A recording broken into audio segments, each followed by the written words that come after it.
amandemen pun saya kira tidak gampang Pak. Amandemen itu nggak gampang, ya kan? Jadi saya kira nggak gampang. Jadi tentu kedepannya Pak Daniel tidak dimungkinkan lagi MPR itu ada praksi yang tidak dipilih rakyat Pak.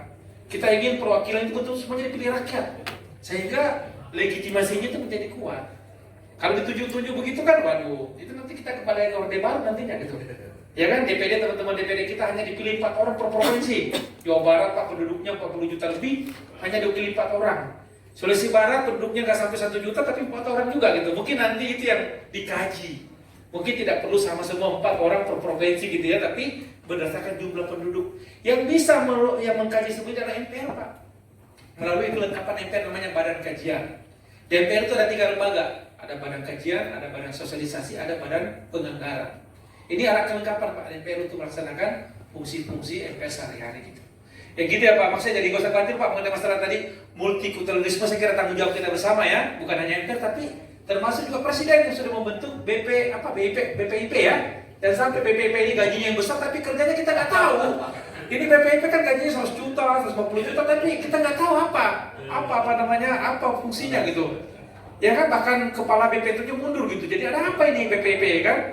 Nah, selama ini kalau MPR, alhamdulillah seluruh anggota MPR melaksanakan sosialisasi 4 pilar dengan semua profesi ke daerah pemilihan, bahkan sampai ke luar negeri. Ya, jadi saya kira itu Pak Daniel nggak dimungkinkan lagi anggota DPR MPR dari orang yang jadi dipilih langsung oleh rakyat itu. Kalau misalnya mau kualitas demokrasi kita menjadi bagus, saya kira sistem pemilihannya juga diperbagus.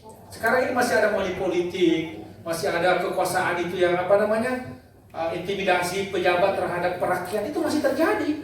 Sehingga wakil rakyat yang terpilih itu ya banyak yang tidak murni sebenarnya juga. Murni dan kutip itu betul-betul karena kerja kerasnya untuk meyakinkan masyarakat gitu ya.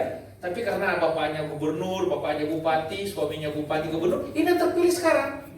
Dan politik uang, saya yang merusak demokrasi kita adalah politik uang.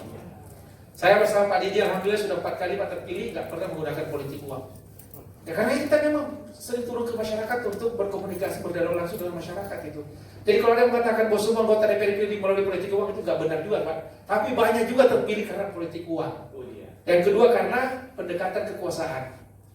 Makanya sebenarnya kami di DPR itu pernah membuat undang-undang membatasi jabatan namanya bupati Pak. Artinya kalau sudah bapaknya jadi bupati, ada jedanya 5 tahun sebelum mencalonkan istri sama anaknya. Tapi MK ini membatalkan. Ini kita marah juga sebenarnya gitu.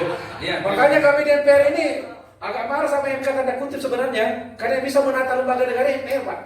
Bisa kalau kita mau mengurangi kewenangannya MPR Pak. Ya kan?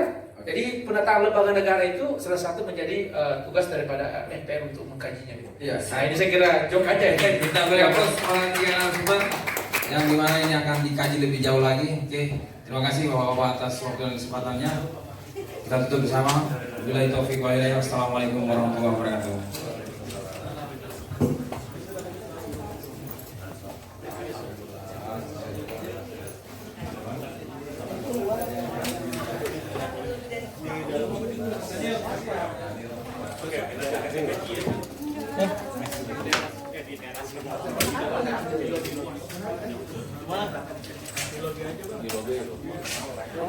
Serah boleh ini lobby bukan?